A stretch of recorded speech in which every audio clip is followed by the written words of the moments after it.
story. I was a freshman in high school, and I got to go to the calf scramble. You know what the calf scramble is?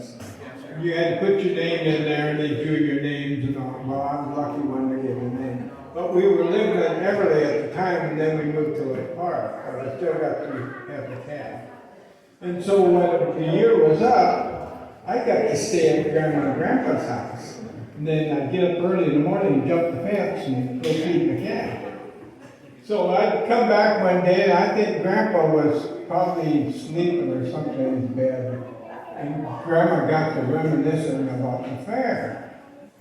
And she said, you know, Grandpa used to be the cop at the fair. I said, yeah, I know that, Grandpa.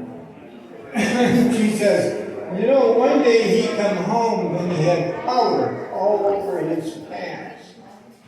And she says, I knew what he was up to.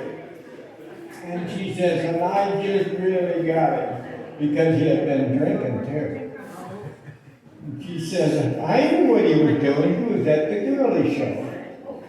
And he was drinking and at the girly show, and then he come home. And of course, Grandpa never knew what he told me.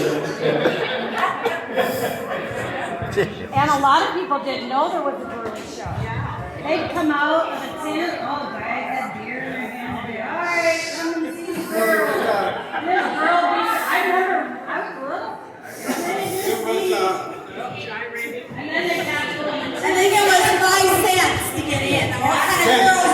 5 or 10 cents. I don't know what kind of girls are 5 or 10 cents. But there was a dime store. There was a tent for black girls, and there was a tent for. See, I didn't know that. I didn't know that. We're learning something today. Yeah. Well, Janice gave us some information at our house the other day. She came over for pie.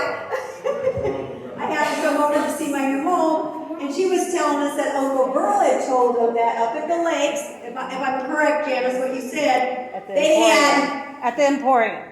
Was it at the Emporium that they had bands for the white people and bands for the